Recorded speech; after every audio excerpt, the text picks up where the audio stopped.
Este programa contiene elementos que no pueden ser presenciados por niñas, niños y adolescentes. ¡Epa! La hojilla. Estamos en la hojilla. Hojilla, ¿cómo es que dice la propaganda aquella, Nicolás? Hojilla raspapalante, que duran hasta que aguante. Mario, ¿qué tal? ¿Cómo está la hojilla hoy, chicos? Anoche te estábamos viendo, Fidel no se pierde la hojilla. Rumbo al socialismo, con Chávez, todos somos sus hijos e hijas. El pueblo es el hijo de Chávez. Empecé para la hojilla, para la continuidad de... La hojilla. Bueno, La Hojilla es el programa más visto de la televisión venezolana, sin lugar a dudas. No lo digo yo, lo dicen los números. El programa con más credibilidad que hay. Y Mario Silva es un gladiador, amado por el comandante Chávez. Mario Silva, amado por Chávez. Valiente, gladiador, inteligente gladiador, él y todo su equipo.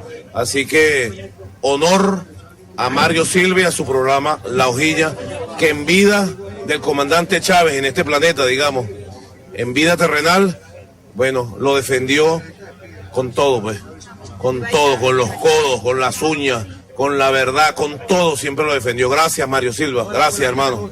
Gracias, mi hermano. Prepárense.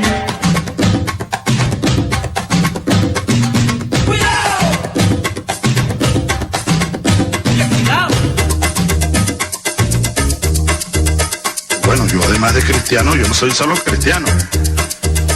Yo soy un revolucionario y también soy marxista. Asumo el marxismo.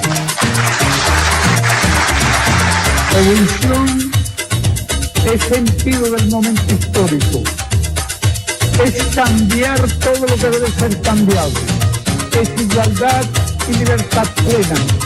No se trata de solo de hablarlo y proclamarlo, hay que construir el socialismo, nuestro socialismo en el siglo XXI, en Venezuela, en el marco de América Latina y en el marco de los acontecimientos mundiales.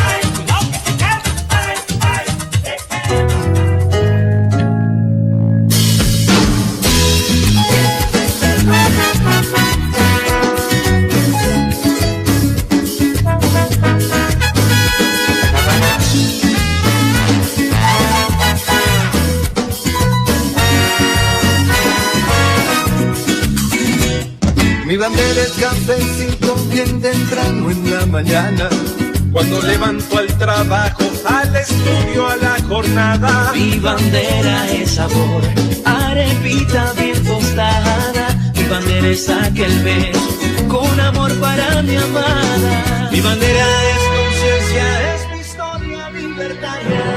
Mi bandera son... Buenas noches, ¿cómo están todos? Bienvenidos a La Hojilla. Bien, esta noche vamos a hablar otra vez de derechos humanos. Y me traje a las Tres Marías.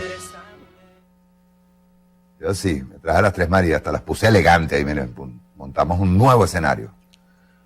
Está Pascualina Curcio, María Alejandra Díaz y Olga Álvarez. ¿Qué tal? Buenas noches. Buenas noches a todos. Bien, vamos a comenzar con lo siguiente.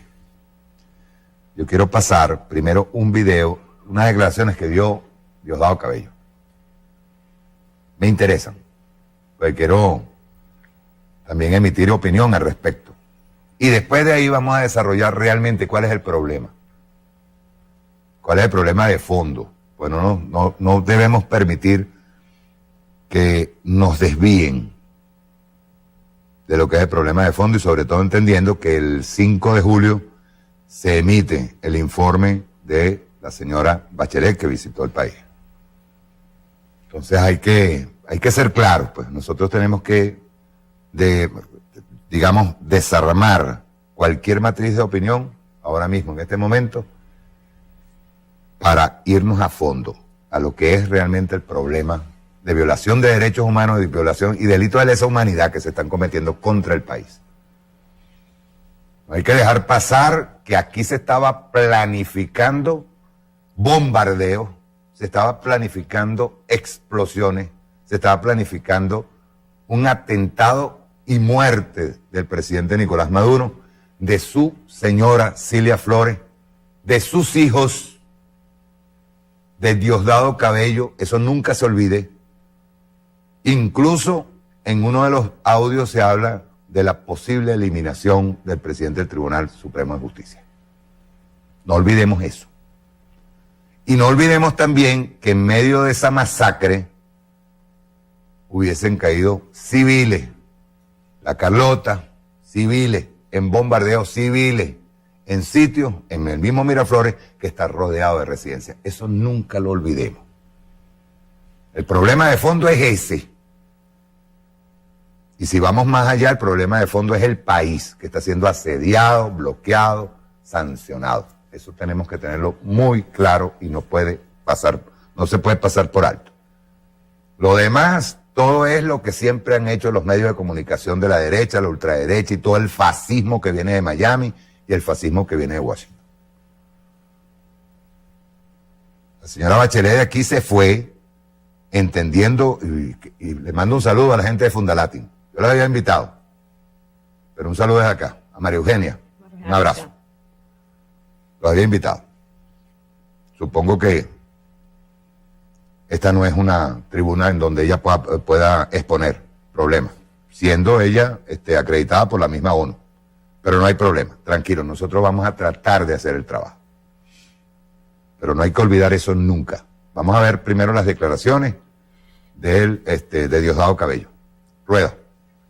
Informa al pueblo de Venezuela que frente a la continuada y artera intención de los enemigos de la Constitución y la paz de perpetrar intentos de golpes de Estado, actos terroristas, masacres contra la población civil, robo de armas y el asesinato del presidente de la República, así como de sus familiares cercanos y de líderes de la Revolución Bolivariana, los órganos de seguridad del Estado emprendieron un proceso impecable de meses de pesquisa que condujo al desmantelamiento de estos planes criminales y a la detención de los terroristas confesos.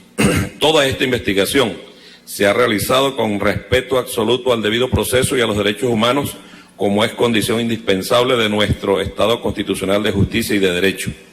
Ante los hechos ocurridos que resultaron en el fallecimiento del ciudadano Rafael Acosta Arévalo, imputado por graves delitos de terrorismo, sedición y magnicidio en grado de frustración, durante el acto de presentación frente al tribunal competente, el jefe de Estado presidente Nicolás Maduro ha solicitado al fiscal general de la República, Tarek William Saab, una completa y exhaustiva investigación para esclarecer este lamentable suceso. Esperamos que la actuación expedita del Ministerio Público proporcione oportuna respuesta a la solicitud hecha por el presidente constitucional de la República Bolivariana de Venezuela, Nicolás Maduro, en aras de preservar la paz y el buen desarrollo de la justicia. Caracas, 29 de junio de 2019. El Partido Socialista Unido de Venezuela acompaña al nuestro presidente Nicolás Maduro en esta solicitud ante el Ministerio Público para que se investigue profunda y exhaustivamente lo ocurrido con la muerte del ciudadano Rafael Acosta Arévalo. Es muy claro que la Revolución Bolivariana ha sido enemigo de este tipo de acciones. La prueba es que hay más de 100 funcionarios del Estado ya imputados por abusos cometidos en el cumplimiento de sus funciones o cuando intentaban cumplir sus funciones, más de 100. Y en el día de hoy están siendo presentados ante los tribunales competentes personas en base a esta investigación, y sigue la investigación ordenada por el Ministerio Público a solicitud expresa del compañero presidente Nicolás Maduro. Es el gobierno bolivariano el principal interesado, que todas estas cosas queden absolutamente claras, que queden absolutamente transparente la actuación del Estado venezolano. Cuando ocurre que algún funcionario o funcionarios cometan algún tipo de abuso, ha sido el primero en responder. No condenamos la violencia solo cuando está dirigida a chavistas, ¿no? La condenamos desde cualquier lado. Y la actuación de la justicia es indispensable para que haya paz. Una paz verdadera, una paz que dure y perdure en el tiempo. No quedarán impunes ninguna de estas actuaciones irregulares que así se determinen que hayan ocurrido. Desde el primer momento se ha ordenado la investigación, bueno, y todos los funcionarios están a la orden de los tribunales y del Ministerio Público para que pueda aclararse y dejar de manera definitivamente resuelto qué fue lo que ocurrió con el señor Rafael Acosta Arévalo, persona que estaba detenida desde hacía pocos días por participar en hechos contra el Estado venezolano. No es tarea sencilla para ellos pensar, o lo pueden pensar, pero ejecutarlo va a ser complicado.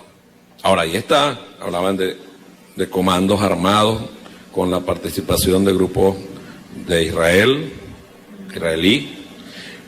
de explosivos, de atentados, golpe de Estado, pues, de persecución a los compañeros cubanos, que los iban a perseguir donde se metieran para aniquilarlos. Eso no recibe ninguna condena en los sectores de la derecha. Nosotros, así como condenamos eso, condenamos cualquier hecho donde se traten de imponer ideas por la vía de la violencia.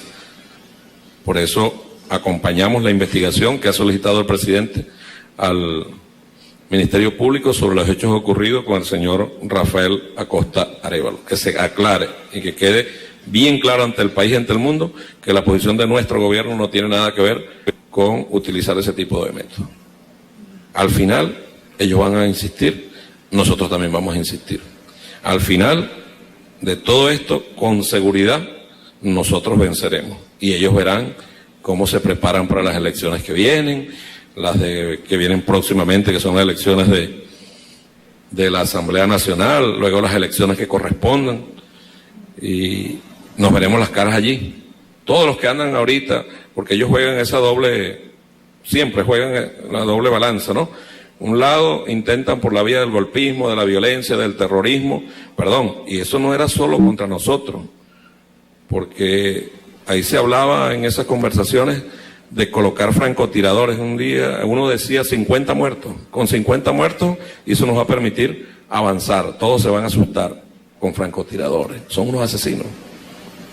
¿Quién de ellos condena esos hechos, esos llamados a la violencia? Ninguno sale diciendo que esa no es, ni siquiera se para y se levanta y le dice a la gente, mire, esa no puede ser la vía, porque ¿cómo gobernaría alguien un país pensando que esa va a ser la vía? Duraría menos que Carmona el Breve. Fíjense, yo voy a reforzar las declaraciones de Diosdado con lo siguiente. Ahora mismo en Miami, por ejemplo, y quiero que me pongan a tiro el video 2, de ahí no voy a poner más videos, pero para que ustedes tengan en cuenta esa doble moral con la que se juega. Por ejemplo, se los pongo de esta manera. Uno de los involucrados en esto es el señor Guaidó. Lander, le dicen a él. Ese es el seudónimo del señor Guaidó. Que estaban jugando a doble presidente, que si Baduel, que si Guaidó. A Baduel, como le decían en los videos, no recuerdo el nombre. No me acuerdo. Pero le ponían al otro... El viejo, ¿no? El viejo. Sí, creo que era el viejo, le decía el hijo. Ellos juegan siempre esa doble moral. El señor Guaidó, no es solamente el hecho de que tratan incluso de ocultar la tremenda estafa que se han tirado en Colombia. Que más que estafa, es una venta burda del país. Yo le decía a Pascualina, antes de entrar al programa, ¿por qué nadie habla de que estos señores se pueden haber cobrado 100 millones de dólares en cuentas privadas? Una cosa terrible, y al final es la venta del país, un país que ahora mismo, y hay que decirlo, yo decía el otro día con María Alejandra, la última vez que hicimos el programa, que estábamos hablando de la reforma, y hay que hablar de la reforma sin ningún tipo de complejo. Cuando el presidente exponía todo lo que venía con lo que era del país potencia, decía, nosotros tenemos territorios aquí inmensamente ricos. No se trata nada más de petróleo, camarada. En la próxima certificación que se haga, que eran los secretos de los que hablaba el comandante Chávez, se estaban llevando las nuevas tribus. Probablemente nosotros hablemos de una ingente cantidad de reservas en oro. Y cuando hablamos de bastante cantidad. Quizás nosotros seamos en este momento el país más rico del mundo, por lo menos en materia, en cuanto a recursos naturales. Y eso se estaba vendiendo por unos cuantos dólares que se estaban metiendo estos ladrones y que son asesinos, porque hay que metérselos en la cabeza. Esos tipos son asesinos. Nada más pensar, y no es la primera vez, yo me acuerdo cuando el golpe azul. ¿En qué estaban pensando? Bombardear. Siempre andan pensando en el exterminio de la población venezolana. ¿Como método de qué? ¿Método de exterminio de quién? Del chavismo. Y resulta que en ese exterminio van a caer tirios y troyanos, porque aquí cuando lancen una bomba no saben ni siquiera en dónde van a caer. Yo quiero ponerles a Patricia Poleo, solamente puse las partecitas así. Esa tipa es criminal y es asquerosa, porque en Estados Unidos se da el tupé de decir que aquí hay que matar a los colectivos. Y lo dice, sí. Es que hay que dejarse de hipocresía, hay que matar a los colectivos. O sea, díganme ustedes en qué cabeza cabe esto, y hay que decirlo. ¿Qué tipo de persona te puede estar pensando en exterminar a alguien? Ay, de paso, dice que eso que estaban haciendo está en la Constitución. Yo quiero que lo vean. Vamos a ver. Rueda.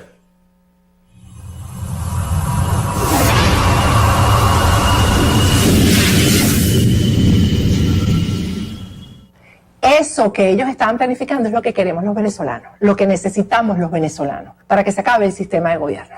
Eso es lo que necesitamos. Y yo reivindico cada una de los planes y cada una de las cosas que se dice ahí, de los argumentos que se dan ahí. Tenemos a los Objetivos Unidos marcados 24 horas al día. En el aeropuerto Caracas tenemos puntos de observación, nosotros tenemos toda una red montada de logística que tienen marcado a estas dos personas, al 1, al 2 y a la mujer del 1. ¿A dónde va? Okay. ¿A dónde va mi hija? Sabemos dónde anda todo el tiempo, los tenemos marcados. Y a sus hijos también. No solamente tenemos al 1 y al 2, tenemos también al 3, porque es muy importante la parte legal. El negrito moreno es vital, fundamental. Porque si eliminas al 1 y al 2, él queda como presidente. Y si lo dejas libre, él puede hacer una locución o puede tumbar cualquier tipo de operación.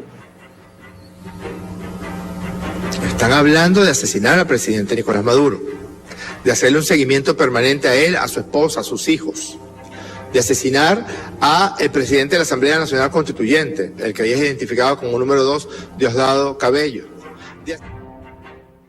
Bueno, ahí hablan de eliminar. Eliminar no es asesinar. Y eso está en la Constitución, porque eso es lo que hay que hacer con Nicolás Maduro, con Diosdado, con todos ellos. En todo caso, eso está en la Constitución.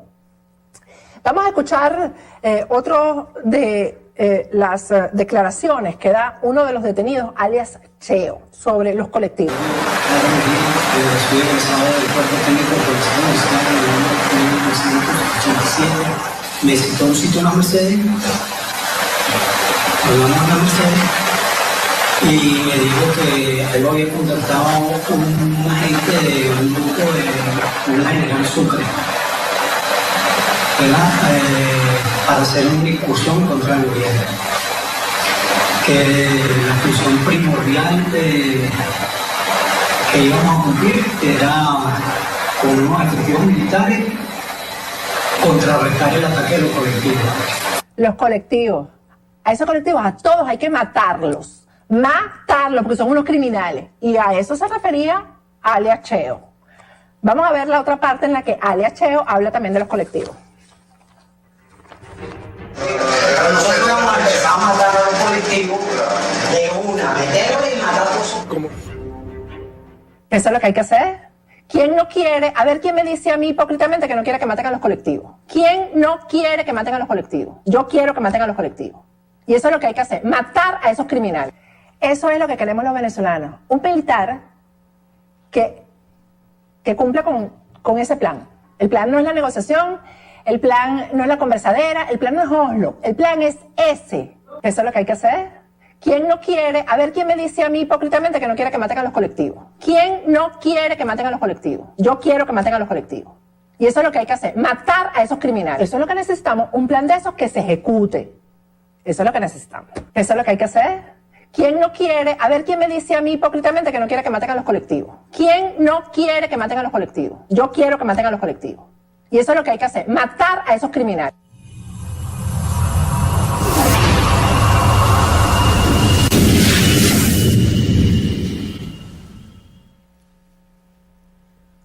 Dígame si eso es normal. O sea, yo quiero que me digan a mí si eso es normal. Que se reivindique la matanza.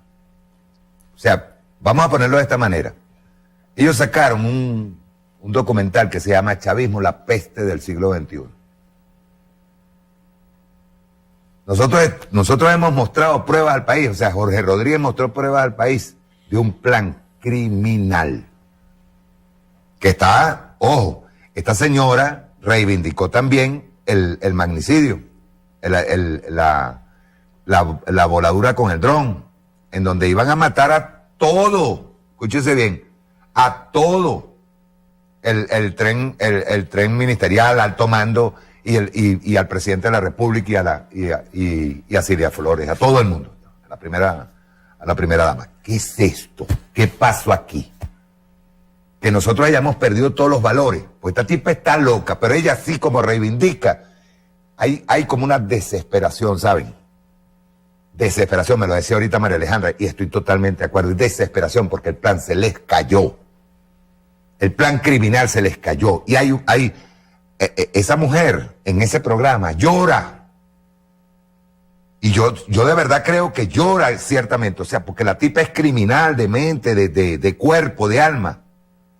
Ahora díganme ustedes en el país, en este país, y lo digo porque he encontrado varias posiciones, pero díganme en este país si eso es normal, chicos. Si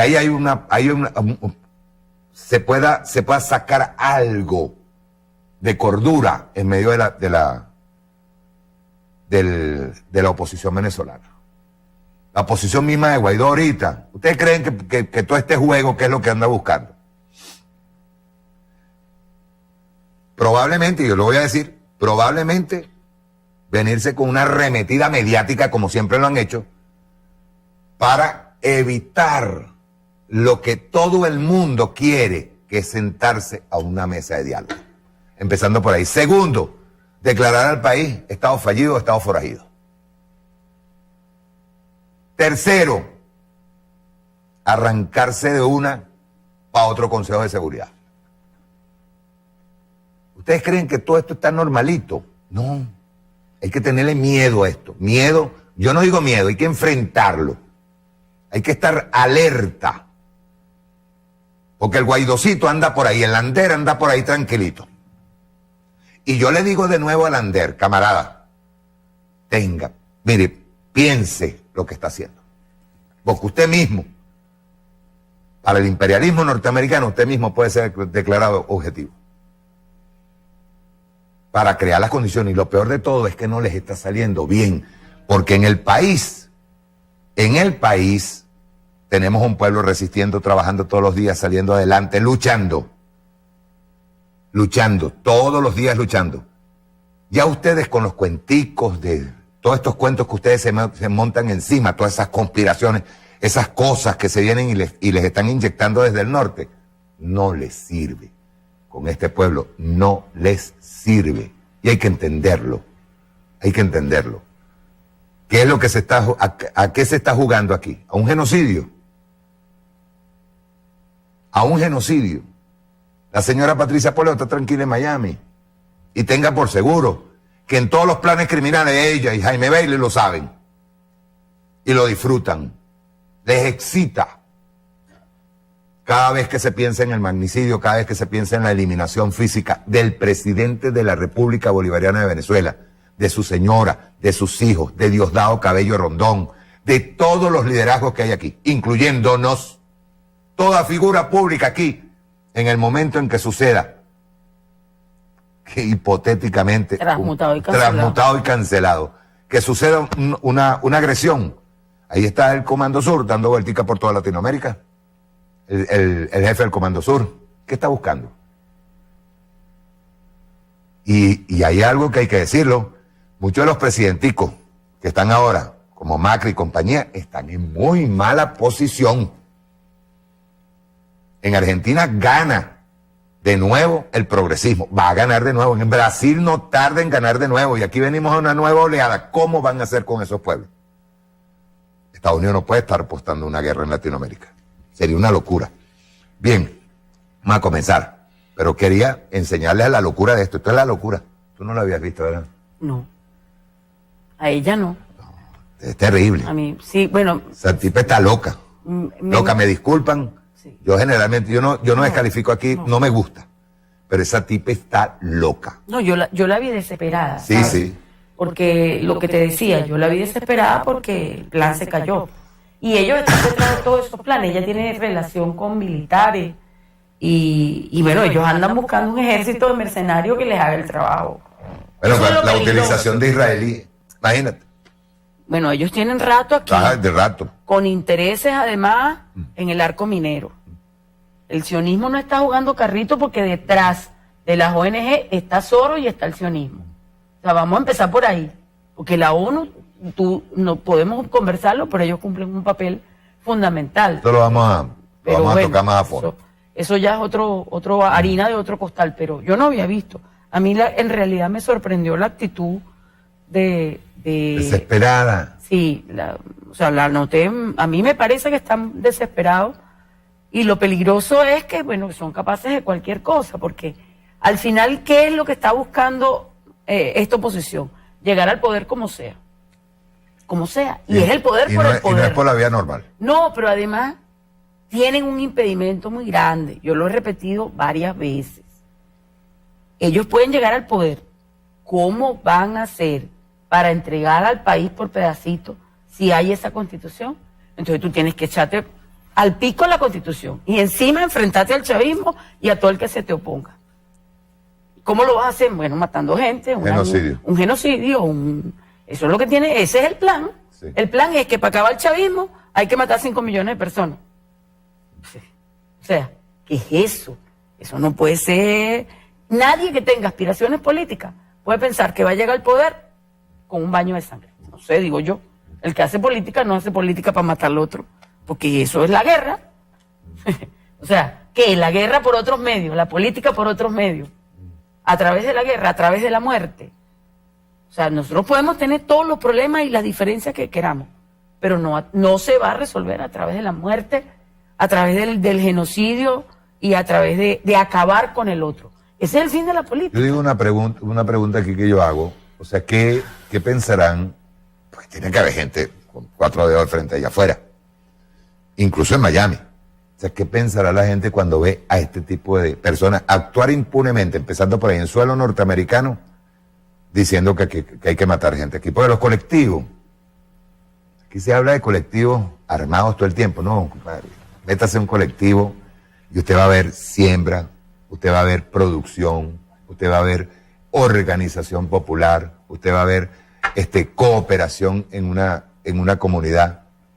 O sea, claro, y obviamente va a haber lo que es defensa integral. Pero colectivos son niños, mujeres, abuelas, tíos y camaradas. O sea, que vamos a exterminar todo. Pero yo creo que ahí hay que hacer una diferenciación. Porque los colectivos son grupos organizados que tienen un trabajo social de base desde hace muchísimo tiempo. Desde hace tiempo, exacto. ¿Ok? Incluso antes de que llegara el presidente Chávez. Sin embargo, hay que reconocer que hábilmente hay bandas criminales que se hacen llamar colectivos. Sí, sí. Eso hay que distinguirlo. Y hay que identificarlo. Y hay que identificarlo e ir por ellos. Porque aquí nadie que esté cometiendo delitos y que se haga llamar colectivo tiene patente de corso. Eso yo lo digo, además como defensora de derechos humanos. O sea, hay que distinguir. Y como digo una cosa, digo la otra. Aquí hay gente, y yo trabajo con uno de ellos, y lo digo además abiertamente porque sé de la calidad revolucionaria de estos compañeros. El colectivo que está en Tocumen. Ese señor lo que ha hecho es organizar toda esa gente lo que ha hecho es organizarse, tienen una escuela de derechos humanos, tienen 83 EPS funcionarios funcionando ahí en Tócome, donde tienen desde arreglo de moto, carpintería, o sea, lo que tú quieras investigar, allí, trabajo de base. Entonces, vamos a hacer la distinción. Sí. Hay gente que se escuda, que son bandas criminales, y se identifican como colectivos, y bueno, entonces resulta que son intocables y son un poco malandros. Esa hay que hacer la diferenciación. Y otros colectivos que sí están haciendo su trabajo como corresponde. Pero yo por eso no voy a decir, entonces vamos a matarlos a todos. No, ya va, espérate. Vamos a decir las cosas como son. Eso creo yo que hay que hacer la distinción, sobre todo los que estamos defendiendo derechos humanos, porque además una banda criminal no tiene una patente de corso para hacer lo que le dé la gana. Es eso, una banda criminal. ¿Eso no es, Olga? Sí. Yo pienso, está ahorita viendo esta fase psicótica de esta periodista y recordar Ruanda. O sea, este es un llamado, claro, un genocidio. En Ruanda fueron 800.000 muertos, no pudo detenerlo la ONU. Yo quisiera llevar este caso al Consejo de Derechos Humanos. ¿Qué le parecería a la alta comisionada que una persona con esta responsabilidad ante los medios de comunicación, que es seguida por redes sociales, por la oposición venezolana, esté llamando a un genocidio? Ella sabe, como alta comisionada, la catástrofe que ocurrió con Ruanda y cómo la ONU se quedó de brazos cruzados y llegó tarde a detener un genocidio de tal magnitud, alimentando las diferencias, alimentando las diferencias naturales entre una etnia y otra por el poder, por una disputa de poder. Entonces, esta situación es más grave de lo que parece. No es solamente un llamado demente a hablar de los colectivos, a criminalizar a los colectivos, sino que es un detonante que pudiera, si estuviéramos totalmente sensibles en un momento dado, que haya un escenario en la calle que lo promueva, llegar a un nivel de guerra civil, que es lo que han querido todo este tiempo. Hay que recordarle, recordarle a la gente por qué ella está en Estados Unidos, por qué ella huyó a los Estados Unidos. Ella estuvo implicada en la muerte y explosión en donde muere Danilo Anderson. Así es. O sea, ella no es eso no es ningún santico. Por eso que yo digo, ¿sabe cuál es el problema, Olga? Que a todos estos criminales tratan de santificarlos. Les lavan la cara. Tratan de lavar la cara. No. Estamos hablando de criminales. Una persona que esté pensando en poner una bomba en un sitio donde hay residencia, donde hay gente. Un tipo que está pensando en bombardear Palacio de Miraflores, está rodeado de familias. Que esté pensando en bombardear el Palacio de Miraflores, no puede ser más que un criminal. Y eso hay que decirlo. Nosotros tenemos que llamar a las instituciones, a las familias, a las iglesias, a las escuelas, a que repudien todo llamado definitivamente a la violencia. O sea, estamos en un momento crítico en el que tenemos que hacer un repudio colectivo del uso de la muerte como método para obtener el poder. Y que se utiliza además, como hemos visto ayer y hoy, también la muerte de cualquier ciudadano, ¿ok?, para usarlo de bandera política, para volver a azuzar las diferencias en la calle, volver a generar una matriz de opinión que pueda generar una situación de violencia. Claro. Y agradecemos además, uno como ciudadano agradece que el sistema de justicia esté operando, esté haciendo su trabajo, el trabajo que está de haciendo investigación, claro. de seguimiento, de sanción y de castigo. Perdón, Olga, hay más de 100 detenidos. Exactamente. En el caso específico hay 2 y hay 4 más en el caso del Táchira. Entonces, ¿cuál es el problema? Hay que aclarar, o sea, Mario. Está funcionando. Hay que aclarar y decir que es importante entender que el Estado está en el marco de los derechos humanos cuando utiliza todo su sistema, todo su aparato en perseguir el delito y darle el castigo merecido a quien haya ocasionado la lesión o la muerte de cualquier ciudadano. Y con toda la contundencia. Todo aquel funcionario que esté involucrado va preso. Y tienen que explicar. Así es. Y es que de todos los sectores repudiamos cualquier acción. No hay que olvidar la generalidad. Claro. Aquí hay una investigación que tiene que llegar a fondo. No, además hay un doble rasero. nosotros tenemos, así como repudiamos una situación que se utilice además de bandera política, que el dolor de una familia se utilice de bandera política, hay que llamar también a estos sectores a que repudien este intento de llamado a genocidio, los planes para acabar con los líderes del chavismo no tiene Estado. familia. Por supuesto. Y el dolor de los chavistas que mueren no tenemos familia, no tenemos hijos. Yo lo decía aquí con la cuestión de la hojilla. Y ni tenemos derecho. No tenemos derecho ninguno, es lo que colocan ellos en su documental, el chavismo es la peste del siglo XXI. ¿Cómo es eso? No solamente, sino que ellos desconocen, además que estamos inmersos en una agresión múltiple donde hay gente que ha caído producto de la guerra económica, producto de las agresiones. Eso tampoco lo reconocen. O sea, hay una situación en la que no hay un reconocimiento del dolor del otro y tenemos que hacer un llamado a que definitivamente nos reconozcamos, ¿vale? Lleguemos a entender que solamente la política es la vía para resolver el manejo del poder, la democratización del poder, los espacios para compartir el poder. Yo decía el otro día que no solamente reconocer, es que creo que la revolución ha sido benévola desde el principio, siempre. Nosotros, cada vez que nos agreden, reaccionamos tratando de explicar, tratando de dialogar, tratando de llegar a la paz. Una de las políticas, no solamente del comandante Chávez, sino del presidente Nicolás Maduro desde que llegó. Yo no sé, podemos contar 2.000, 3.000 veces que el presidente ha hablado de diálogo, paz. Paz. Porque ante una guerra de este tipo, una guerra, digamos, convocada por una persona loca como esta, una guerra se convertiría en lo peor. O sea, ¿qué buscamos? ¿El exterminio del país? Más de la mitad del país tiene que morir por chavistas. Hay que decirlo. Así es. Vamos a ir a un corte, vamos a entrar en lo económico, que también es agresión, que también ha causado muertes. Y hay que decirlo. Vamos a un corte y ya regresamos.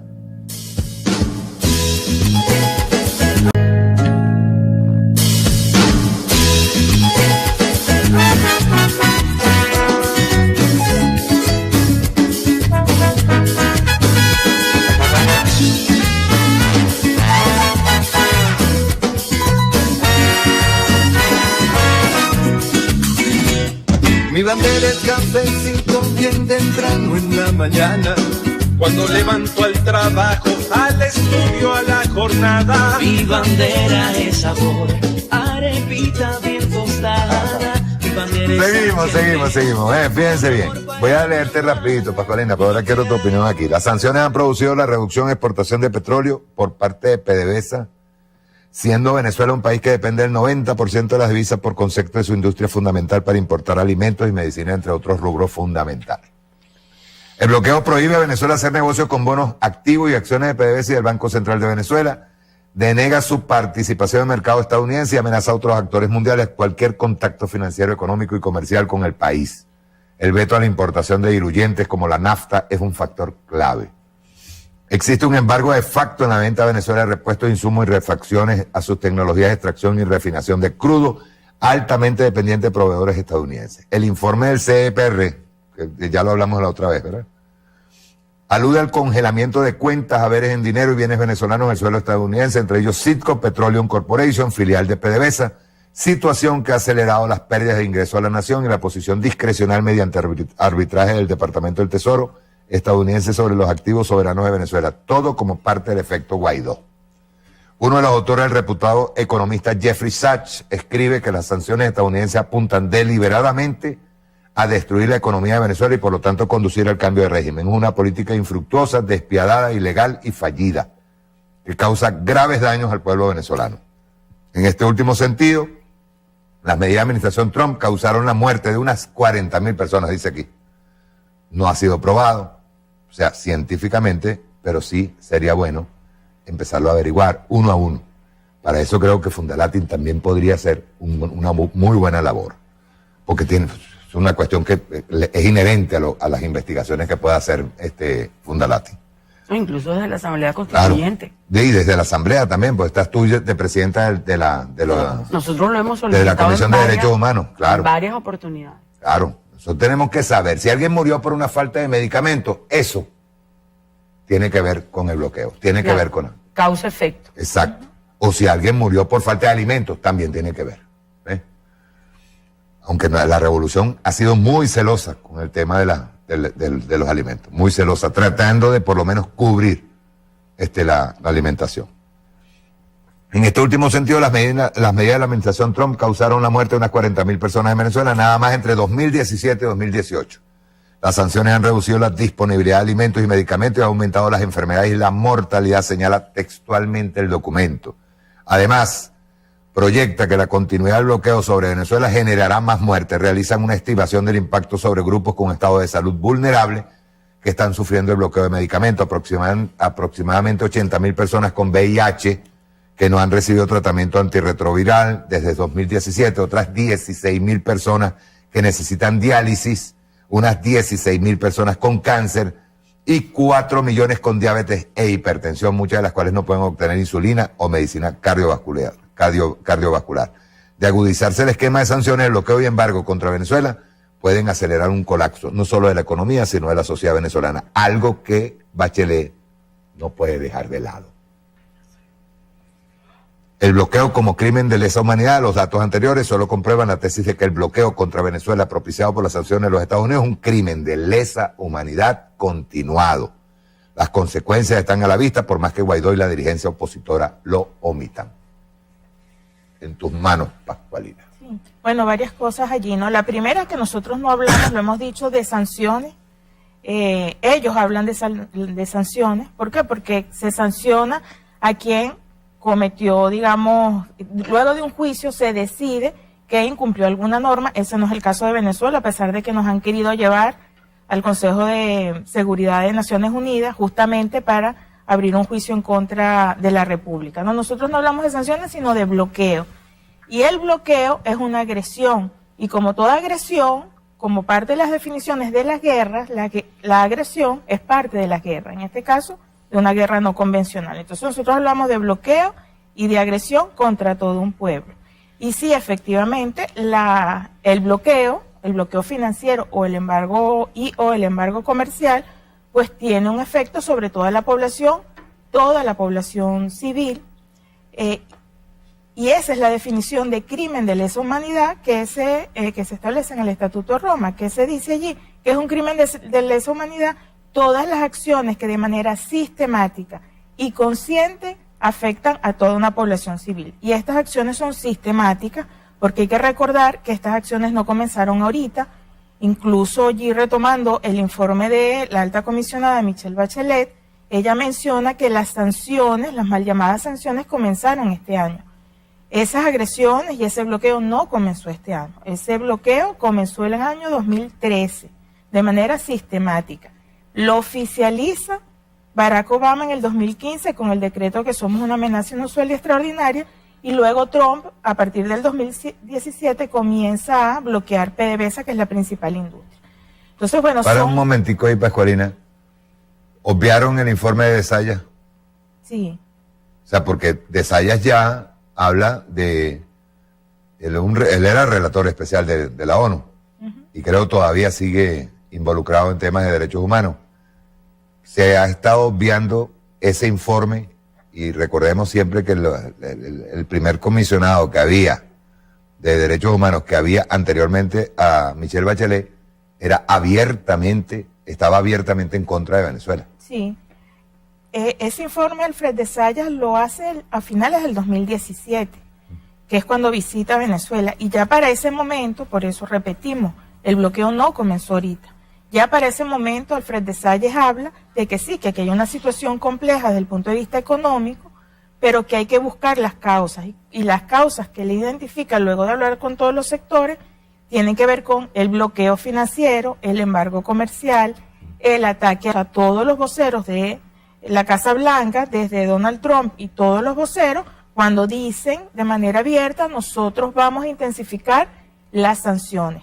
Vamos a afectar a toda la población, no importa que sufran los venezolanos. Es decir, ellos están conscientes del efecto que ellos que buscan, el efecto que están generando, y son crímenes de lesa humanidad, ¿no? Eso por una parte. El bloqueo, las estimaciones en cuanto al bloqueo financiero, de pérdidas económicas ascienden a 24.500 millones de dólares, lo hemos dicho aquí en varias ocasiones. Eso incluye los 5.400 millones de dólares, que es dinero de la República Bolivariana de Venezuela, que está en cuentas en bancos extranjeros, pero que no los tienen retenidos. Una pregunta, para que aclaremos el tema de los numeritos, ¿verdad? Tú hablabas también de 104.000 millones, ¿por qué? Sí, bueno, 24.500 millones son las medidas coercitivas unilaterales, bloqueo, embargo, etcétera. La diferencia, y tiene un poco que ver con lo que estabas leyendo, es que suman los 117.000 millones de dólares, tiene que ver con las otras acciones, las otras agresiones contra el pueblo venezolano, además del bloqueo y el embargo. ¿Cuáles son? El ataque a la moneda, que no hay que olvidarlo, es un mecanismo, es un arma imperial contra la población, y cuando atacan la moneda, entre otros efectos, además de la hiperinflación inducida, está la contracción de los niveles de producción. Si ellos atacan la moneda, generan la hiperinflación y se contraen los niveles de producción. Cuando uno estima qué hubiese ocurrido si no hubiésemos tenido ese ataque criminal a la moneda, nosotros hubiésemos podido producir estos últimos años alrededor de 40.000 millones de dólares. Entonces, esos 40.000 millones de dólares se los sumamos a los 24.500 millones de dólares del bloqueo. Y después, para llegar a los 117.000 millones de dólares que hemos estimado de pérdidas económicas, hay que sumar un poco lo que tú leías, la afectación a la industria petrolera, tanto por la vía de los precios, que es parte de la guerra económica, ¿verdad? Esa caída hasta $20 el barril, 4 años consecutivos, nunca antes visto, y por la vía de la producción. Si no hubiésemos tenido ese ataque por esa vía, pues hubiésemos producido alrededor de unos 50.000 millones de dólares más. Entonces eso nos suma los 117.000 millones de dólares, que decimos son pérdidas económicas, pero por supuesto eso se refleja en las condiciones de la población, en las condiciones de vida de la población. Un poco lo que tú decías, es decir, bueno, 40.000 personas fallecidas, consecuencia directa de la guerra económica. Bueno, sin duda tiene un efecto. Es un castigo, ¿no? Ese bloqueo, esas medidas coercitivas.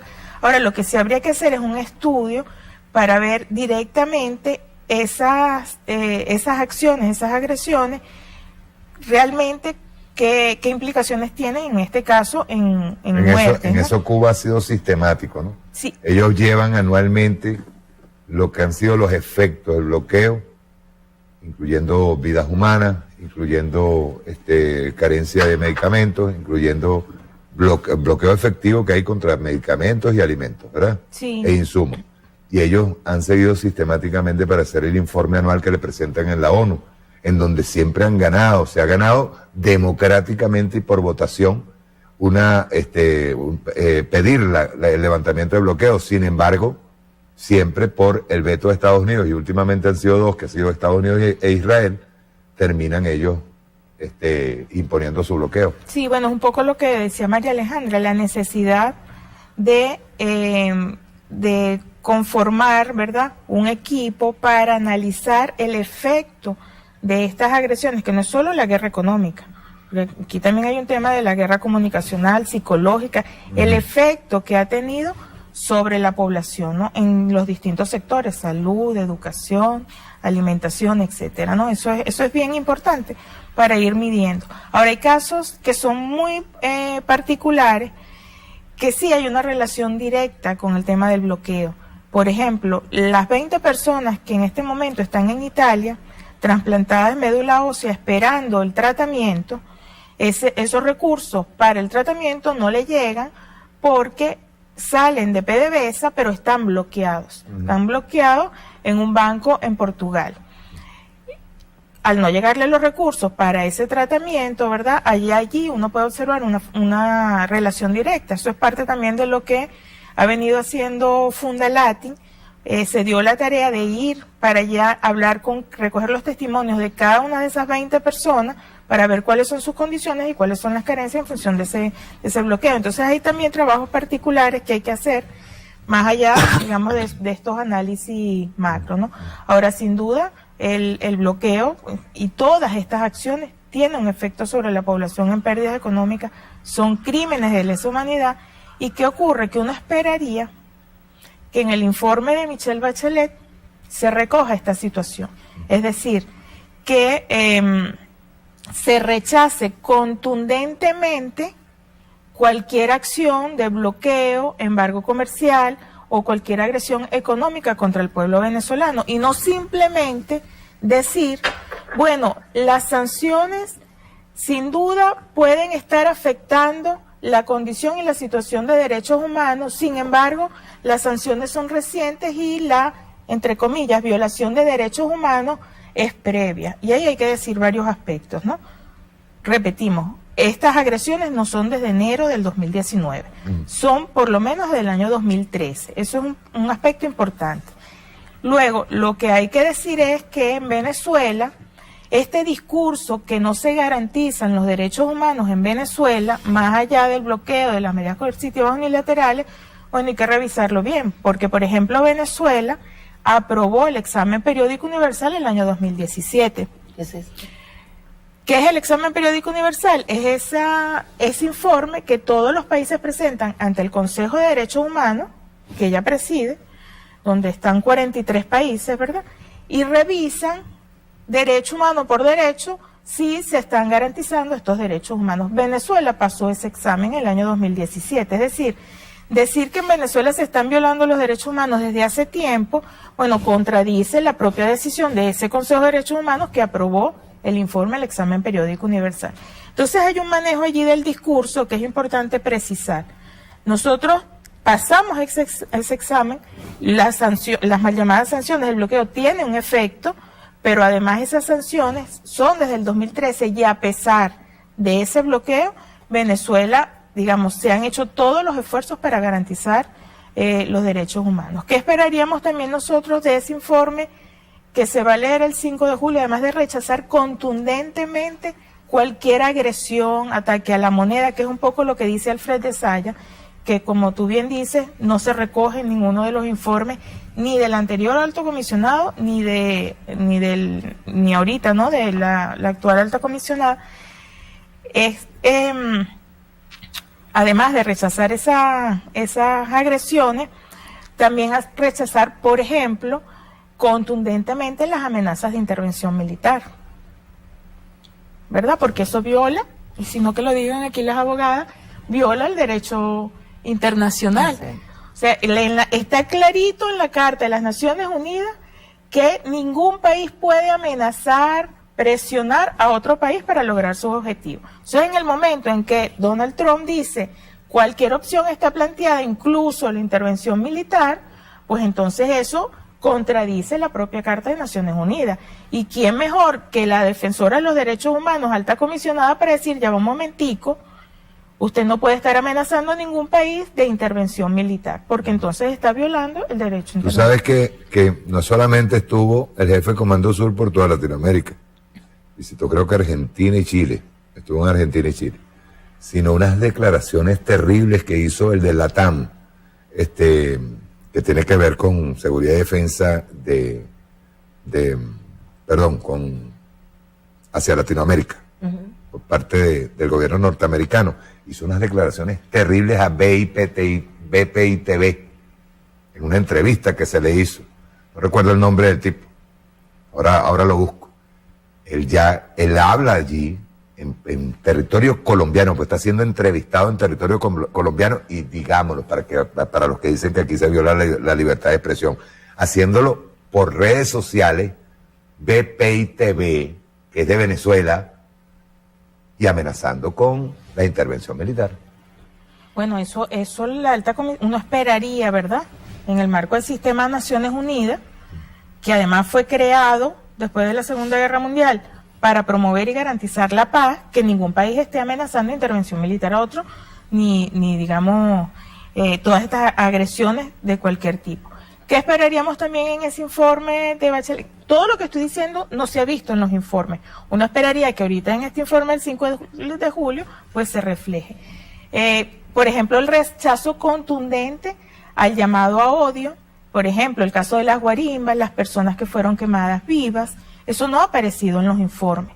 Entonces tiene que haber un rechazo, ¿verdad?, a ese tipo de acciones, al llamado, un poco lo que decía Olga, ese llamado del tránsito democrático, el no llamado a la violencia, el llamado a la paz, a dirimir las diferencias. Y en las redes sociales, por ejemplo, el caso de Patricia Poleo tiene que tomarse en cuenta. Claro, ese es el llamado como dijo Olga, al genocidio como en Ruanda. Claro, el mismo llamado a la violencia, al odio, bueno, tiene que ser rechazado en ese informe, que no lo hemos visto, pero esperaríamos verlo ahorita en el informe del 5 de julio, como esperaríamos ver también, ¿verdad?, el reconocimiento también del esfuerzo que se ha hecho desde el gobierno, justamente para contrarrestar estos ataques, estas agresiones, que no necesariamente se ha visto, ¿no?, en esos informes. Entonces, nos gustaría que se mostrara, esa realidad de Venezuela, ese llamado a la paz en Venezuela, al diálogo, ese llamado a rechazar cualquier agresión, en el caso de Venezuela, como también haga un llamado a que funcione como lo tenemos, un Estado de Derecho, ¿verdad?, donde funcionen los poderes, y en el caso, un poco como decía María Alejandra, tenemos esta situación, que se haga justicia, se hagan las investigaciones, pero no a priori, ya, emitir alguna opinión en función de lo que está ocurriendo, porque no es el trabajo de ese Consejo de Derechos Humanos. Sí, porque aparentemente la respuesta puede ser generada por la misma noticia de los medios de comunicación que están atacando a Venezuela. Sí, y hay otro tema, y es las contradicciones que a veces uno ve en ese sistema de Naciones Unidas, ¿no? Y es que resulta que Naciones Unidas, las propias Naciones Unidas, tiene otra información y otros indicadores que uno no los ve reflejados en el informe de derechos humanos. Por ejemplo, el último informe de derechos humanos publicado por el PNUD, que es de Naciones Unidas, dice que Venezuela tiene un índice de desarrollo humano alto. Estamos en el puesto 74, que significa de los 170 y tantos países que están ahí en la lista. Solamente hemos variado un puesto con respecto al año anterior. ¿Qué se mide en el índice de desarrollo humano? El acceso a la salud, el acceso a la educación, los niveles de ingreso per cápita, que es de alguna forma lo que hizo que bajáramos de puesto por toda esta situación económica. Pero es que si tenemos un índice de desarrollo alto por encima de Colombia, Brasil, Ecuador, Perú, ¿cómo es que tenemos un índice de desarrollo humano y por otro lado se dice que aquí se están violando los derechos humanos? Entonces, hay una contradicción. Eso es contradictorio, claro. Porque es que es la misma en Naciones Unidas, a través del PNUD, el que está publicando ese informe. Exacto. Como es la misma CEPAL, que es de Naciones Unidas, que dice que Venezuela mantiene todavía un índice de desigualdad, está de primero en la lista de los países menos desiguales. Entonces, uno dice, en un país donde se violan los derechos humanos, ¿cómo es que sí se garantiza los menores niveles de desigualdad, por ejemplo? Pero viene de la CEPAL. O, por ejemplo, un reciente informe en marzo de la Organización Panamericana de la Salud, a propósito del plan de vacunación y de la dotación de medicamentos, donde la propia Organización Panamericana de la Salud y la Organización Mundial de la Salud, que son de Naciones Unidas, dicen que Venezuela ha garantizado la cobertura de más del 95% en vacunación para erradicar el sarampión. Y en medio de todas las dificultades, bloqueo financiero y todo. Por eso, para erradicar difteria, sarampión, etcétera. Eso es el reconocimiento del esfuerzo que además no lo está diciendo el gobierno ni el ministro de Salud, lo está diciendo la OPS. Entonces, un poco de coherencia también esperamos de ese informe que va a mostrar Michelle Bachelet el viernes. María Alejandra. Lo debemos decir con Pascualina que nosotros también esperamos eso, porque el primer avance del informe, en lo personal, nosotros hicimos un análisis exhaustivo de la Comisión de Derechos Humanos y dejó mucho que desear, porque es un informe en ese preliminar, en esas declaraciones preliminares que ella hizo, que no era ningún informe. La verdad es que sentimos que fue parcializado, que fue sesgado y que no se mostraba todo el contexto de lo que estaba sucediendo alrededor del caso y de la causa Venezuela. También tenemos que entender, Mario, que es la ONU. La ONU es un instrumento que surge a partir de la Sociedad de Naciones, después del Pacto Kellogg, y es un instrumento de dominación. O sea, entendamos eso. Esa no es una organización democrática. En términos como nosotros conocemos la democracia, un voto, ¿verdad? Cada país un voto. Y resulta que tú puedes votar 192 países o 190 países en favor de eliminar el bloqueo a Cuba, que es un crimen de lesa humanidad.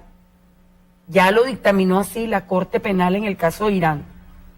Pero no, por supuesto no hay sanciones con Estados Unidos porque ellos ni siquiera son parte.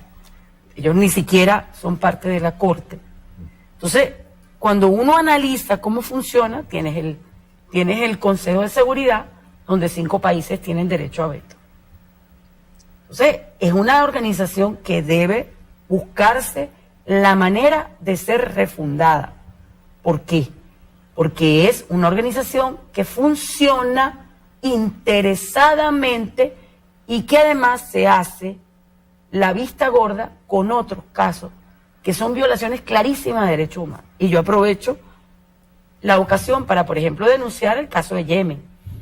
Nadie dice la violación de derechos humanos que se está dando en este momento en Yemen por parte. Y mediáticamente y exponencial mediáticamente lo hacen con Venezuela. Por parte de Arabia Saudita. Exacto. Eso se oculta. Okay. Nadie dice cómo se utilizó la ONU, incluso incumpliendo los propios parámetros establecidos por esa organización multinacional para atacar Libia, para aplicar primero sanciones militares, sanciones no militares y después sanciones militares, violando el propio procedimiento, el debido proceso y el derecho a la defensa de una nación. Porque cuando tú asumes un pacto como el de la ONU, fundado en 1948, en donde lo único que se buscaba era detener la violación masiva de derechos humanos que se dio durante la Segunda Guerra Mundial, y se llega a un acuerdo, a un supuesto acuerdo para mantener la paz, nadie ha hecho un estudio de cuántos muertos ha habido después que la ONU entró a funcionar. Porque solamente en los gobiernos de Obama, de Clinton y de este señor Trump ha habido 11 millones de muertos en el mundo. Y la ONU, silencio absoluto, cómplice, necesaria del sostenimiento de un sistema de poder, de dominación, de coacción económica. Eso no lo digo yo, eso lo dice Tony Negri en su libro Imperium, y Michael Hart. Es un sistema, opera como un centro de ordenamiento jurídico global que además provoca disminución de la soberanía, porque tú cedes tu soberanía para tomar, digamos, ese tratado internacional en favor de la paz mundial. Ah, pero entonces, ¿me lo aplicas a mí o se lo aplicas a Venezuela? Venezuela sí merece tenerla bajo la lupa de la persecución, porque ya ni siquiera es la vigilancia, sino además monitoreo o persecución por la supuesta violación de derechos humanos masiva. Ah, pero entonces resulta que en Yemen no dices nada.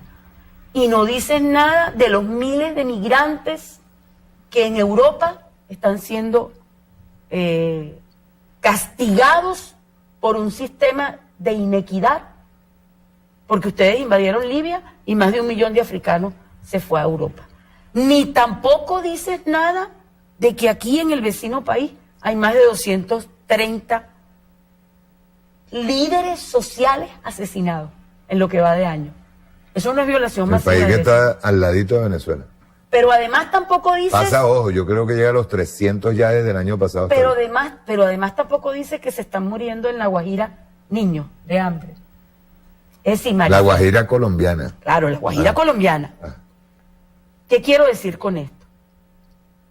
Yo no espero mucho de ese sistema, porque ese es un sistema que responde a los intereses del imperialismo. Y cuando digo imperialismo hablo de los poderes fácticos del mundo. Porque si la ONU fuera otra, estuviese en este momento modificando su doctrina y diciéndole al mundo, no solamente los estados son violadores de derechos humanos, porque los primeros, en el capitalismo, hoy. Eso lo hablamos esta tarde. Hoy. Esta tarde. Es bien interesante que lo digamos. Los más grandes violadores de derechos humanos en este momento es la corporatocracia mundial, son las transnacionales.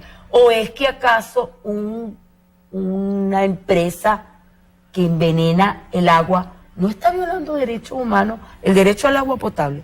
¿O una empresa financiera que se encarga de los desahucios y que pone por encima del derecho a la vivienda el lucro?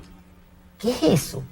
Entonces, hagamos una revisión del alcance de los derechos humanos. Es decir, en Venezuela no somos perfectos, tenemos imperfecciones, me digo como sistema político, y mucho que corregir y mucho que trabajar, pero en Venezuela hubo un cambio sustancial después de la Constitución de 1999. El gran problema para esos tratados internacionales, para la ONU y para la OEA, es que el modelo de democracia y el Estado soberano venezolano,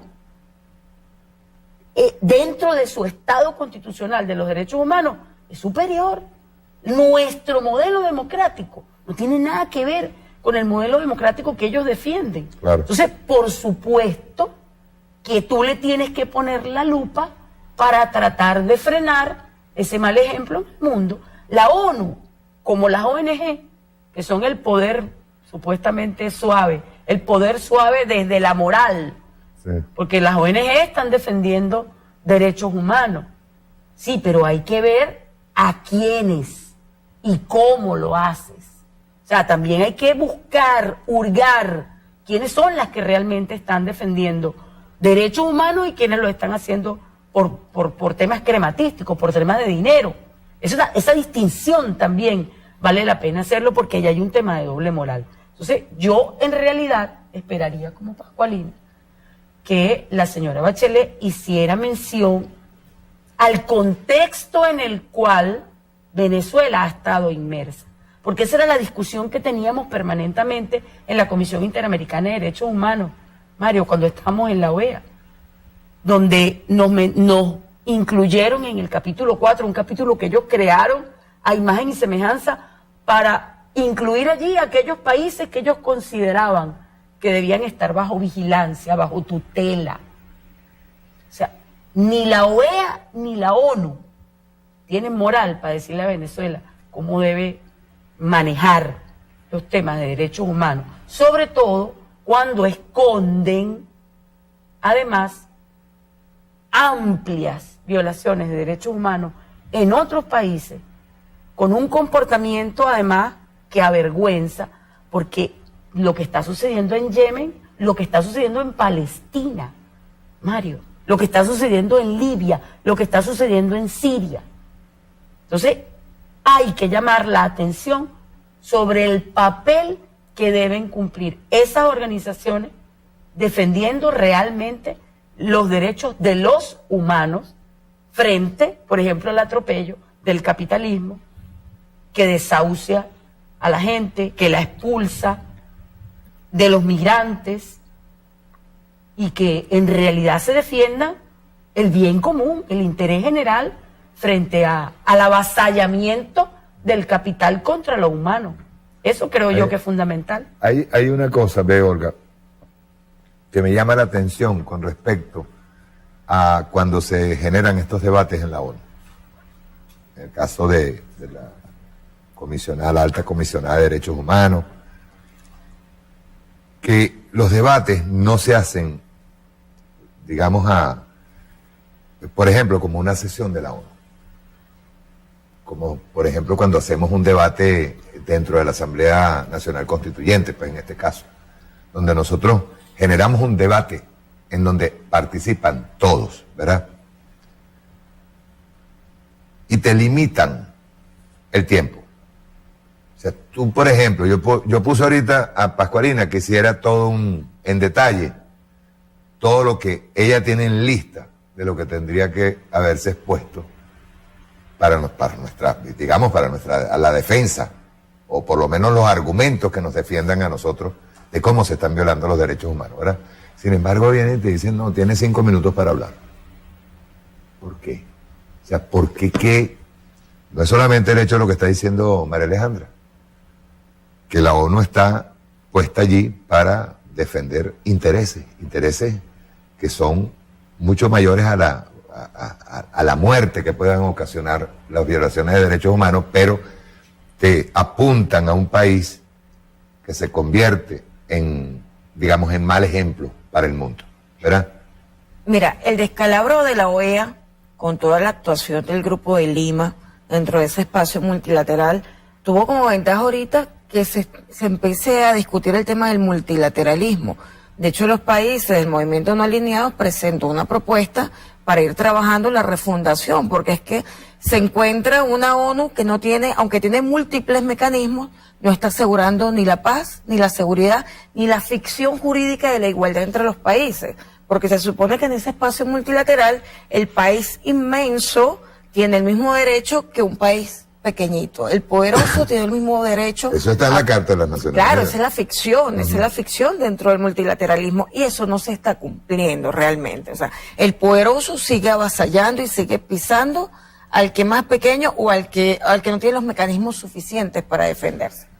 Eso es un tema que, bueno, yo lo comparto también, comparto la idea Morga, para agregar algo allí, tú recuerdas que cuando estaban proclamando varios países a Guaidó, ellos le daban muchísima importancia al hecho de que eran países desarrollados, industrializados, y el resto no servía para nada. El resto parece que era, incluso esos paisitos del Caribe. Eran hechos aislados, porque nosotros nunca perdimos en ningún momento el reconocimiento de la comunidad internacional. Exacto. En el gran organismo multilateral que es la Organización de Naciones Unidas, independientemente de las reservas que tengamos con el sistema. Pero ahí estamos haciendo vida como cualquier nación, como parte de la comunidad internacional. Yo quería hacer unas precisiones, Mario. Uno, en el tema de las medidas coercitivas, hay que aclarar que no solamente porque la alta comisionada habla y mantiene el discurso de que es a partir del 2015. Como dice Pascualina, es falso porque económicamente han habido medidas antes, pero no solo eso, sino que incluso el Sistema de Naciones Unidas en sus resoluciones reconoce que medidas coercitivas no son solamente las económicas.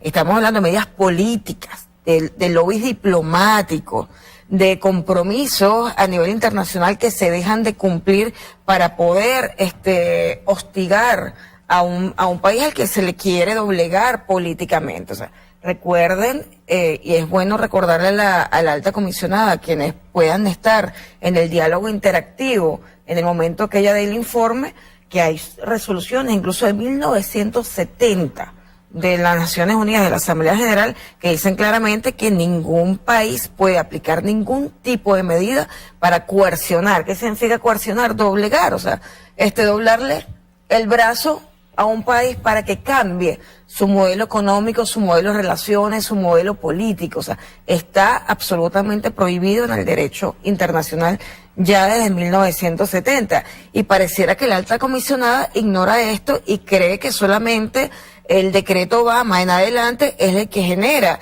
el golpe contra Venezuela. Y eso es falso, porque incluso con el tema de la Defensoría del Pueblo, incluso en el 2013, 2012-2013, empezó a hacerse un trabajo para aislarnos de toda la red de relaciones con los defensores del pueblo a nivel internacional. Allá se califica a los defensores del pueblo con 2 letras, A, B.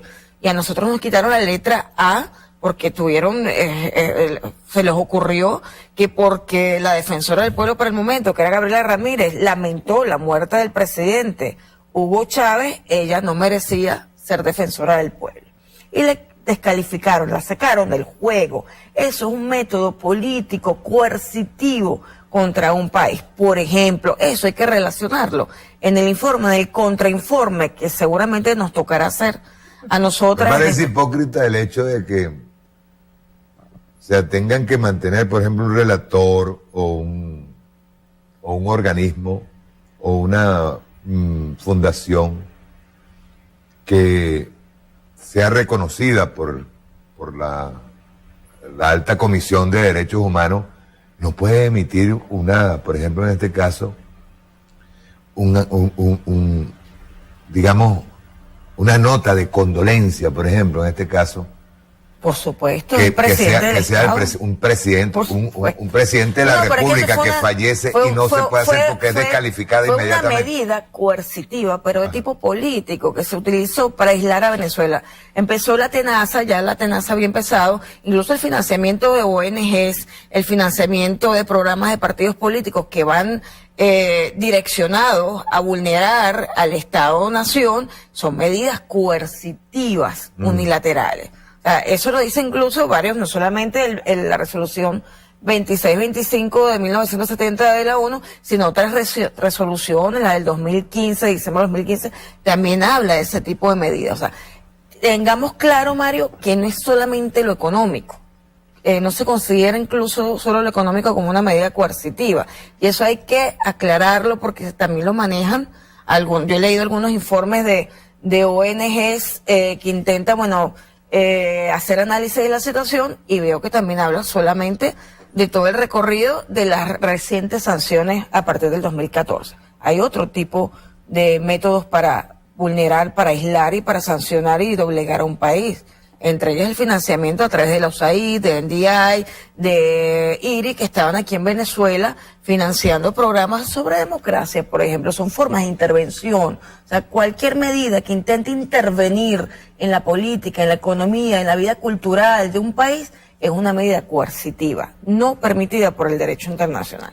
Eso, lo digo porque ya está bueno de que nosotros sigamos con el discurso de que a partir del 2013, 2014, solamente lo económico, sino que, evaluemos todo lo que se ha hecho en contra de Venezuela a nivel de lobbies diplomáticos y de lobbies políticos internacionales. Más recuerdo perfectamente, no recuerdo el año, a lo mejor Pascualino, Mario o María Alejandra lo recuerda, cuando se amenazó a quienes proveía de armas militares en España, de insumos militares, para que no nos vendieran desde España a Venezuela. ¿Te acuerdas de esa época? Como en 2003, 2004. 2003, 2004. Ya eso era una medida coercitiva, que Estados Unidos amenazara a España para que no vendiera a Venezuela, lo que hacen todos los países. Creo que era algo sobre una fragata. Era una fragata. Pero en el 99 le prohibieron al presidente Chávez comprar la tela para los uniformes militares que la proveía los Estados Unidos. Eso hay que decirlo. Eso son medidas. Mira, de hecho, Cuba, por ejemplo, que es un ejemplo de sistematización de lo que ha sido las medidas de todo tipo contra su país, ha hecho incluso el análisis de el lobby diplomático. Cada embajada cubana recogía en el país donde estaban acreditados lo que estaba haciéndose del lobby político, lobby diplomático, incluso los compromisos con empresas para que no comercializaran con Cuba. Todo eso lo recogían para el informe. O sea, estamos hablando de que es mucho más extenso. No es solamente el bloqueo financiero criminal y el bloqueo económico. Hay otro tipo de medidas para aislarnos y poder jugar al Estado fallido y al Estado forajido. Y además, por debajo de cuerda, sin sacarlo como un decreto extraterritorial o una ley extraterritorial, poder asfixiarnos comercialmente y poder mantenernos al margen de las relaciones comerciales. Entonces, eso también hay que decirlo. Otro de los temas, Mario, que también los cubanos lo han vivido muy duramente, el tema de generar las condiciones para que la migración sea mucho mayor. Por ejemplo, en Cuba, las ventajas que le daban a los migrantes cubanos no se le daban a ningún otro migrante en Estados Unidos. Sí. Era una forma de captar, son focos de extracción del pueblo y además en un grupo etario que es productivo y que está en edad también de reproducirse. Es acabar también con el bono demográfico de un país para poder atacar sus posibilidades de regeneración y de producción. Eso también lo están haciendo con Venezuela y es un tema también, yo sé que Fundalatin iba a tratar el tema en esta sesión con algunos relatores de migraciones sobre el tema de cómo se ha intentado ofertar a los jóvenes para que se vayan a una condición que no se le da a ningún otro migrante, por ejemplo en Estados Unidos. ¿Okay? Entonces, Vamos a ir a un corte. Al regreso vamos a hablar de cómo responder ante esto. Yo diría que desde lo económico, político, diplomático, y que se va a realizar ahora mismo del 24 al 28 de julio aquí el Foro de Sao Paulo. Hoy estuvimos conversando sobre ello con Pedro Carreño cuando nos hizo una reunión, una exposición. Sería bueno a ver cómo recibir al Foro de Sao Paulo y de una vez también manifestar todo lo que es nuestra preocupación para que vaya. Y ojo, decía Pedro allí, y es verdad, no es solamente el hecho de Venezuela, sino todo lo que viene pasando en varios países en Centroamérica y otros países a los que nosotros tenemos que dar apoyo y solidaridad, así como nos han dado a nosotros, ¿verdad? Vamos a un corte y ya regresamos.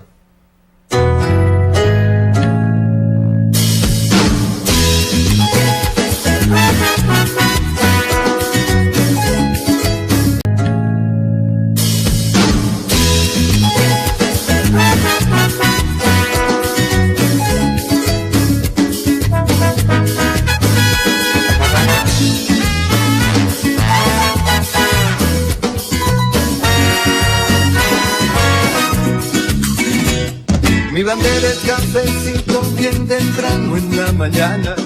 Cuando levanto Yo le aconsejo, yo le estoy diciendo aquí que yo les aconsejo a todos los escuálidos de este país que tomen pregabalina todos los días.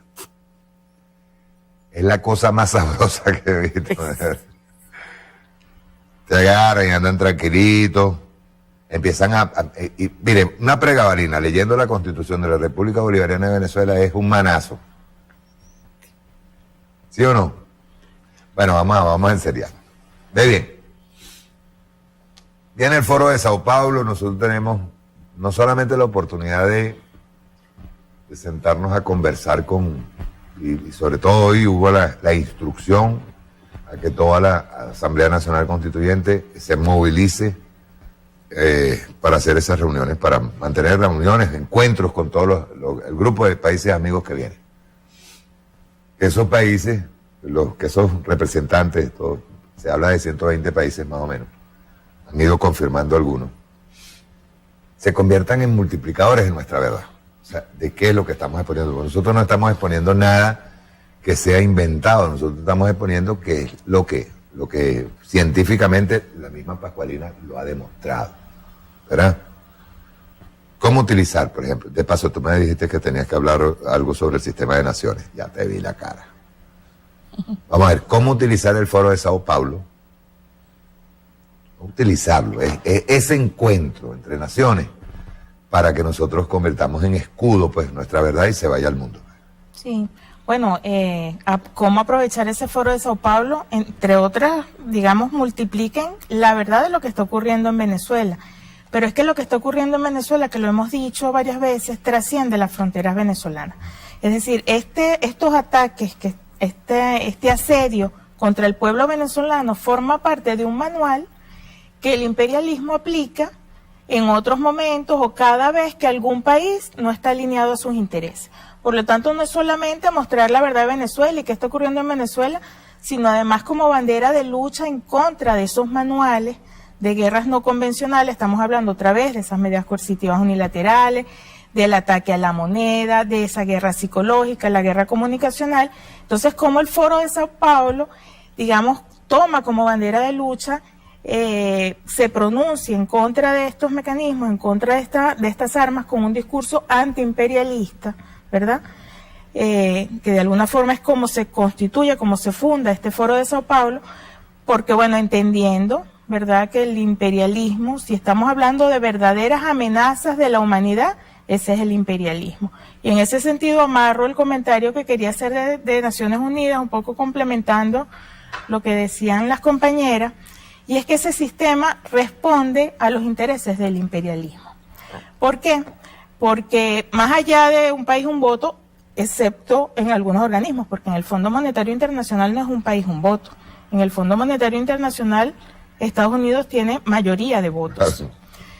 Pero ¿por qué responde? Porque a veces uno se pregunta, bueno, ¿por qué, por ejemplo, en los 10 objetivos del milenio que lanza Naciones Unidas y ahora los objetivos sostenibles, uno no ve por allí en ninguna parte el tema de la igualdad.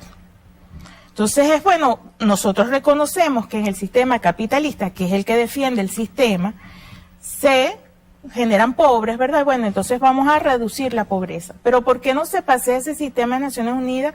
¿Por qué no disminuimos primero la desigualdad de la riqueza, la desigualdad en el ingreso? ¿O por qué no nos pronunciamos y nos planteamos como meta erradicar la explotación en el proceso social del trabajo, por ejemplo, ¿verdad? Porque la explotación, digo yo, viola los derechos humanos, ¿o no? No, o sea, no lo dices tú, eso es absolutamente comprobable. Entonces, la explotación del hombre en el proceso social de trabajo debe violar los derechos humanos. Entonces, ¿por qué no recoge Naciones Unidas ese discurso? Bueno, porque obviamente responde a los intereses de los grandes capitales y del imperialismo.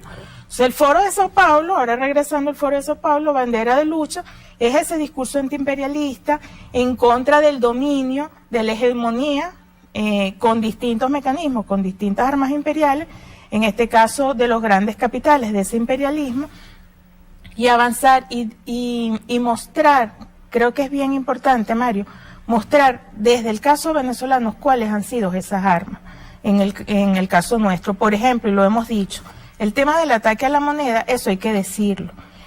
No es solo para Venezuela, lo han aplicado en otras partes, pero cada vez más hay que decir cómo actúan y cómo atacando la moneda generan toda la situación que genera. Entonces, bueno, es ese discurso, además de defensa de la humanidad, y que incluso a uno le gustaría hablar más, también amarrando con Naciones Unidas, más que los derechos humanos, los derechos de la humanidad, del colectivo, de los 7.000 millones de personas que vivimos en este planeta, pero en colectivo, como humanidad, y no el derecho de esta persona para que se le garantice esto y esto, sino el derecho de la humanidad en términos generales. Bueno, vale la pena aprovechar ese espacio, no solamente para informar de primera mano, porque entiendo también que durante esta fecha va a haber un encuentro parlamentario en Venezuela, que es muy importante, porque se ha estigmatizado el papel de la Asamblea Nacional Constituyente. No nos reconocen. Bueno, siguen insistiendo en su discurso de no reconocer a los aportes de la Asamblea Nacional Constituyente, los aportes incluso de la Constitución de la República Bolivariana de Venezuela al modelo constitucional mundial, porque nuestro proceso constituyente es inacabado. Es decir, una de las características fundamentales, lo explicábamos el otro día, del modelo venezolano, es que es un proceso, es un Estado que está permanentemente en proceso constituyente. ¿Por qué? Porque su democracia es participativa y protagónica, pero además debe ser decisoria, como decía el comandante Chávez. Entonces, hay que aprovechar esa coyuntura que se da durante este mes de julio en Venezuela para los grupos de amistad con estos países, para informar de primera mano a esos parlamentos de la situación de Venezuela, pero particularmente, no solamente la de Venezuela, porque nos corresponde a nosotros los venezolanos defender a nuestro país, pero además mostrar la otra cara, que es la cara de la solidaridad. Es decir, lo que está ocurriendo, la masacre que está ocurriendo en Honduras, la masacre que ha estado ocurriendo en Colombia con la violación de derechos humanos sistemática por parte del exterminio de líderes sociales, lo que está sucediendo en Haití, que nos tiene que doler a todos. O sea, no solamente es el tema, porque nadie va a ser automáticamente solidario si no siente que hay apoyo del otro. Es decir, hay que visibilizar, yo digo, grandes temas, y ahí complemento lo que dice Pascualina. Fíjate, Mario, el capitalismo hoy, uno de los temas fundamentales que debe discutir ese foro es cómo el capitalismo ha mutado. Y hoy quizás los grandes sistemas de explotación parten, por ejemplo, del sistema financiero de dominación mundial. El sistema bancario es el sistema en este momento que le está causando más daño, no solamente a los Estados-nación, a través de las trampas financieras, sino a aquellos que pierden su vivienda producto de la explotación y de la acumulación exacerbada del capital por parte de los bancos. Eso es una forma de expulsión, sí. Pero también está sucediendo con los campesinos, que los expulsan de sus tierras para favorecer a Monsanto. Es un momento importante para que todos los que nos consideramos progresistas, los que nos consideramos amantes, defensores de la humanidad, levantemos la voz, por ejemplo, contra las semillas transgénicas, contra la explotación del capitalismo, del hombre por el hombre, contra el sistema bancario de dominación que expulsa, contra, por ejemplo, la esclavitud en Libia, la situación en Yemen.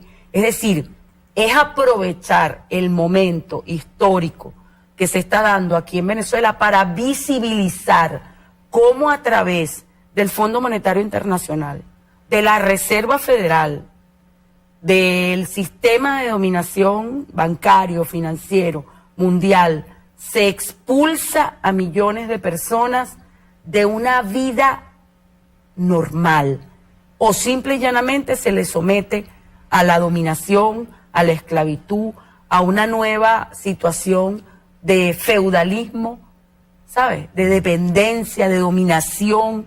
Entonces, esa, creo yo, que debe ser aprovechar en esos dos aspectos. Temas centrales que nos importan a todos en defensa de la humanidad, pero además el tema de la visibilización del papel de la Asamblea Nacional Constituyente como gran elemento o válvula jurídica política que sirvió para detener una posible guerra civil en Venezuela.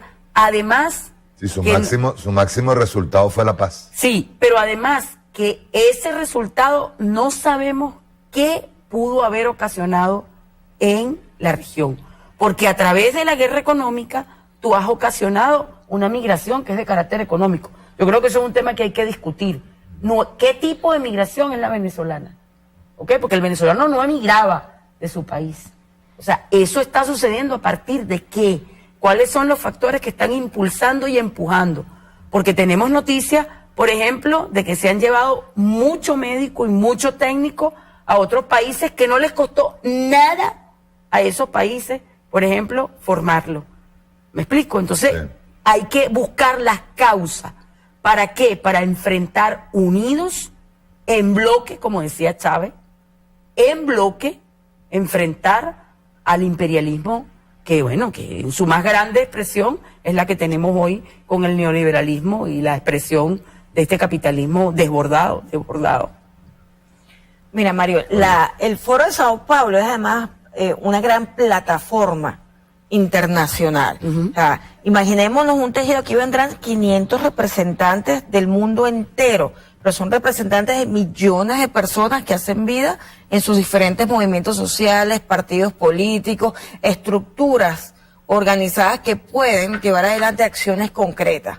O sea, yo creo que de este foro pudieran salir una, que lo habíamos hablado el martes pasado, que lo había propuesto la red de intelectuales con el movimiento Constitucionalismo Bolivariano, nuevo movimiento Periodismo Necesario y Psicólogos por el Socialismo, la posibilidad de que se instale un tribunal de conciencia en el mundo por lo que está ocurriendo contra Venezuela. Que en esta oportunidad se fomente esa posibilidad, que se fomente en la posibilidad de conferencias internacionales, que se fomente la posibilidad, por ejemplo, de los sindicatos, porque aquí vendrán representantes de diferentes sindicatos del mundo, una empresa que está intentando boicotear a Venezuela o que quiere plegarse a las sanciones, oye, que ese sindicato empiece a trabajar adentro de esa empresa y se le mira, nosotros no estamos de acuerdo con que nosotros nos pleguemos a unas medidas que van a agredir a un pueblo hermano. O sea, esas acciones concretas se pudieran ir definiendo en una plataforma tan importante como la del Foro de Sao Paulo. Yo creo que es un momento histórico importante. Venezuela es el país anfitrión. De aquí seguramente saldrán importantes propuestas y ya acciones concretas para que cada quien desde sus espacios pueda actuar de forma antídoto contra las agresiones, no solo contra Venezuela, porque esto es contra Cuba, esto es contra Nicaragua, esto es contra Bolivia, esto es contra Siria. En este momento, por ejemplo, Siria está siendo atacada. Hay 50.000 mercenarios terroristas todavía en varias ciudades de Siria. O sea, muchos países están viviendo agresiones similares a las que vive Venezuela. Yo creo que es un momento fundamental para que desde el foro salgan acciones concretas, más allá de una declaración de seguir trabajando en común, y acciones donde hagamos presión internacional y se constituya una plataforma de conciencia por la humanidad. Eso es un poco lo que... Eso yo, finalmente, para despedirnos. El Foro de Sao Paulo nos da la oportunidad no solamente de interactuar con todas organizaciones sociales de muchos países, con los parlamentarios de varios países, incluso creo que va a venir el Parlamento Europeo, creo que viene COUSO, vienen varias personas que son... Manuel Pineda. O sea, es lo que estamos, lo que esperamos también es que eso se convierta en una especie de plataforma de respuesta a toda la media internacional, que es terriblemente sesgada en cuanto a Venezuela. Han tomado a Venezuela como objetivo cuando ya hemos enumerado una serie de países donde se están violando los derechos humanos como le ha dado la gana, en donde hay la participación imperial de la hegemonía imperial, donde se busca precisamente son los recursos. Entonces es encontrarnos pues con una respuesta. Ojalá venga Aranza, a ver si la entrevistamos también. Aranza, que debe estar viendo el programa. Bien, me despido. No sé, antes, ya son las que 12:01. Está cumpliendo años en Nellis. Un abrazo a Nellis. Desde aquí, a ti. Federico me dice, por favor, agarra. Yo no te preocupes, Nellis, un abrazo para ti y para tu esposo Federico. Y a Joe, acuérdate, son 6 cajitas más, por favor, Joe. Ya tú sabes qué.